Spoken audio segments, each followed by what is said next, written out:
I'm going to give you a version of marketing in the 1950s. And in the 1950s, if you like, the golden age of data in 1950s was, you know what was happening in each store.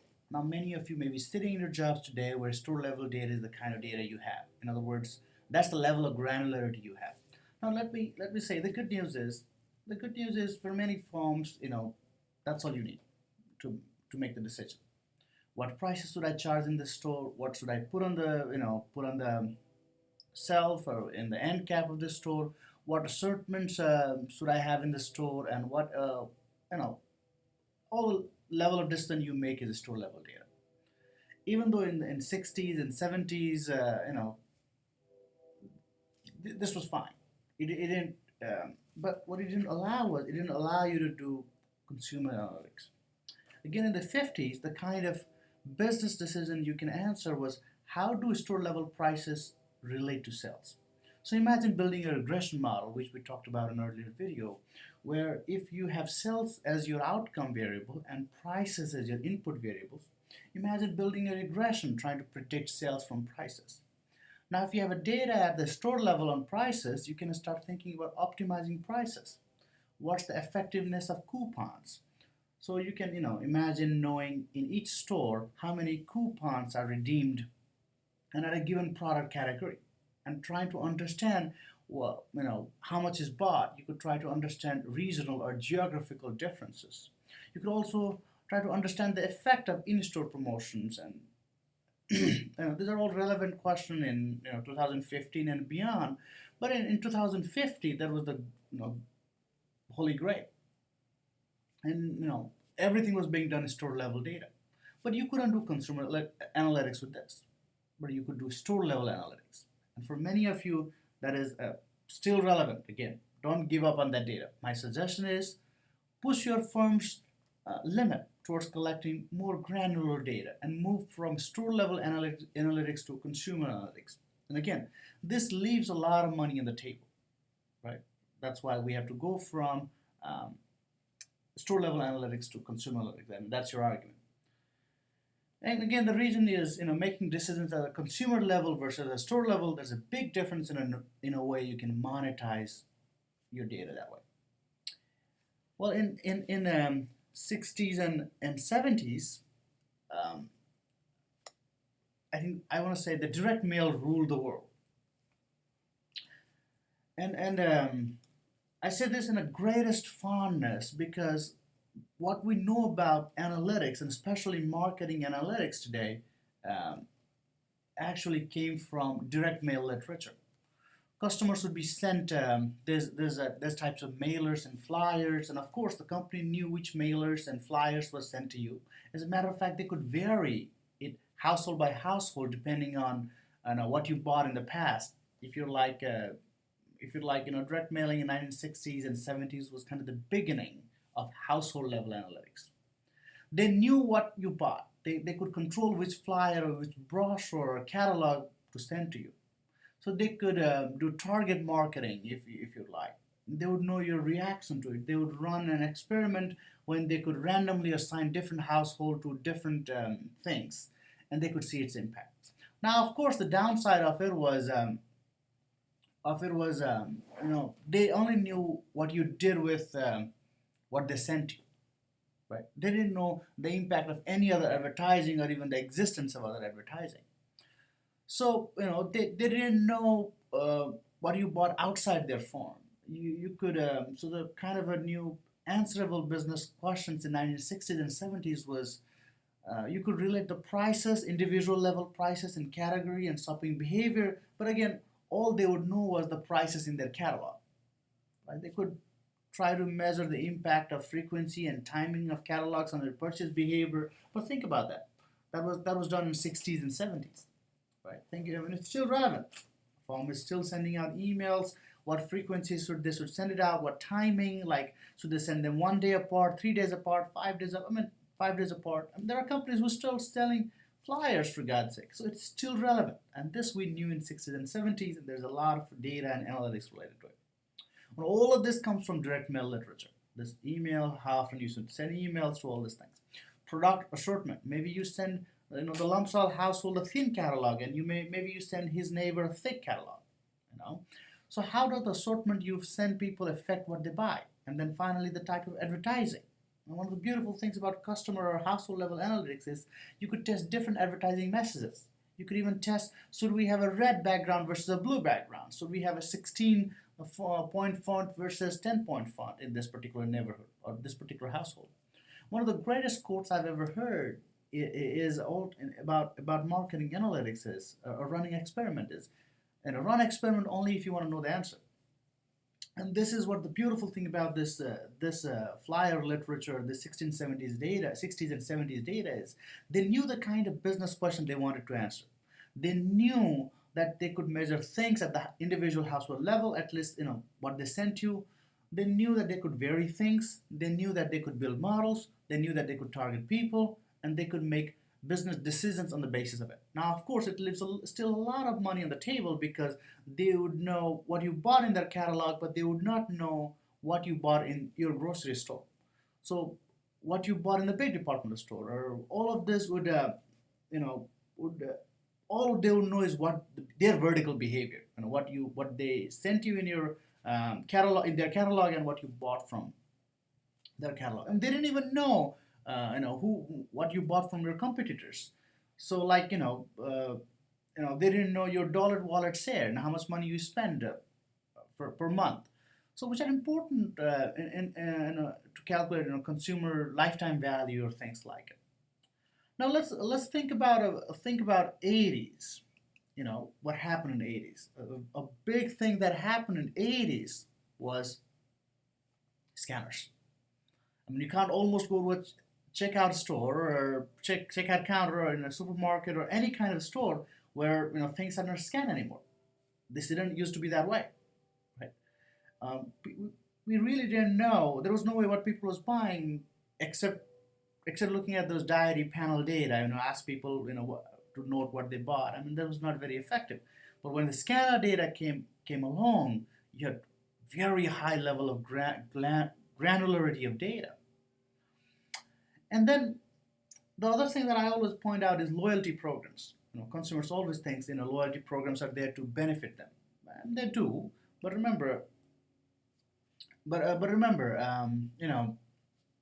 this you scan your loyalty card in your supermarket. These days, I mean, sometimes you pay with your credit card, and they can create what's called a panel data set, where they're able to measure you over time, which means they can do target marketing for you over towards benefiting their cause. So one of the things that I've always talked about loyalty programs and credit card data is, while you see as a customer benefit, and definitely is, and there's no question it benefits the firm as much or more than it benefits the consumer. And for the analytics person like us, it's amazing to know what things were bought together, and to look at your behavior over time. So the scanners in 70s and the loyalty programs that started around that time, brought about a real big revolution in data science. In a very well-known firm, Catalina is master at giving coupons, looking at this individual data like your credit card data, your purchase data, or your loyalty program data. And I suppose if I buy Pampers diapers, and they will send me a discount for Huggies and things like it. And now again, for that time, that was the golden age of data, but it's still not the there's more to come, right? More things happen. So imagine you had that data. Now there's still something missing.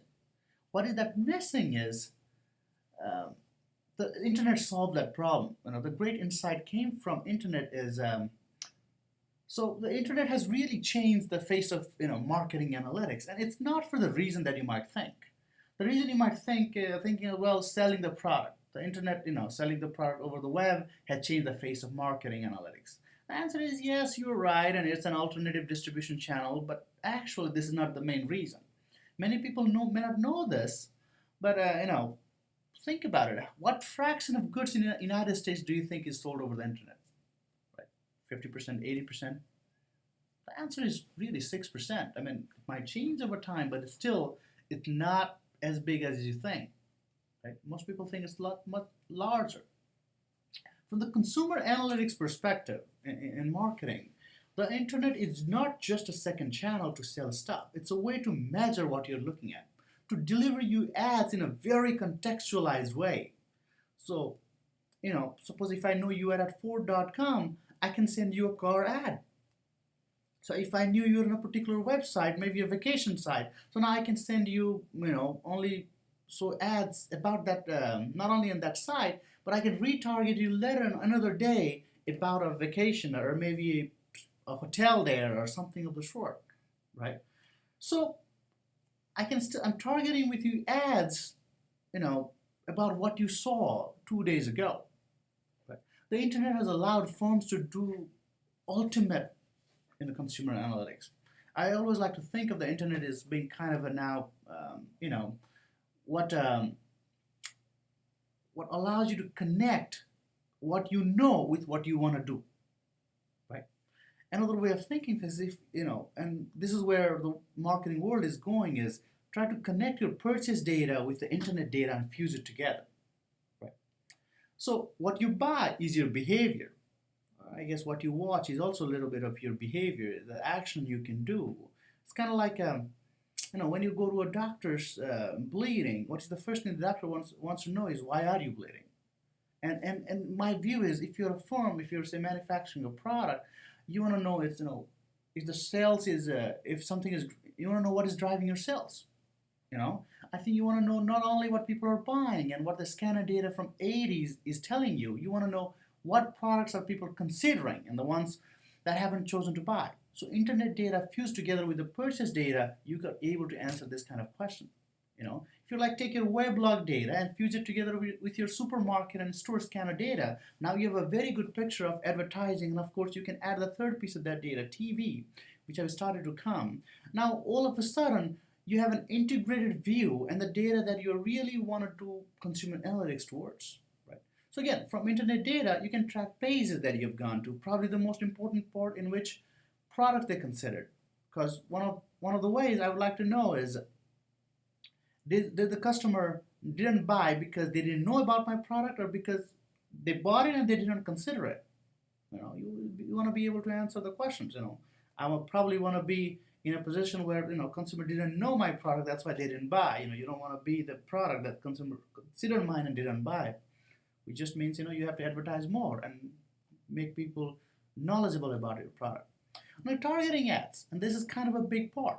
As a matter of fact, it has gone through this very big cycles. One of the things people talk about is banner ads were not, they almost died, and it has come back because it generates brand equity and all this important things. A lot of insights have come together when people are able to fuse this data from 80s, the scanner level data, with this data of 90s and 2000, the internet level data. So, I think a lot of things is going to happen when people are going to get a bigger dive into this internet level data and learn more about things. Many firms lose the ability to do modern consumer analytics because they're not able to properly link their online with the offline data, and because there's a explosion of new data in there, and some companies just lose track of things, and it's too expensive for them to try to fuse this data, and that's why for some companies it's easier because they don't have a whole lot of this old data. They only have new data. So if you look at companies like Google, Facebook, Twitter, Yahoo, Tumblr, Flickr, etc., it's probably no surprise, that all these companies have great data, and these companies know what to do with it, right? Think about Expedia.com. What does Expedia do with the data? Because they didn't have this hangover of 80s data. So every time this is just about web data for them. So every time you go to Expedia.com, someone goes to their site, they will say, do you want to sign in, or do you want to make a new account? And the idea is they want to track you over time. Another example, maybe the XM radio, right? Sirius XM radio. They want to know, your listening behavior. They want to keep track of your listening behavior. They want to know, if people listening certain type of music are more likely to cancel their accounts. Think about Hertz, the car rental company. One of the questions they might be interested is, what car are you going to rent next? Can they upgrade you? What actually is common in all these companies who have mastered this 2000 data is that they did not have this hangover of scanner data. So they jump to the cutting edge of using the data much faster than other companies. So a lot of companies that you guys might be involved with have this dilemma of having to fuse this internet data, this explosion of data, with the sales data that comes from scanner. And that's where it's happening in this decade, I think, coming up with a better way to match this data, and we're seeing companies being able to do it, but we haven't gotten there yet. So most of my examples are with the companies who did not have to solve this problem of matching the scanner level data with the internet level data. But I'll discuss a few of them too.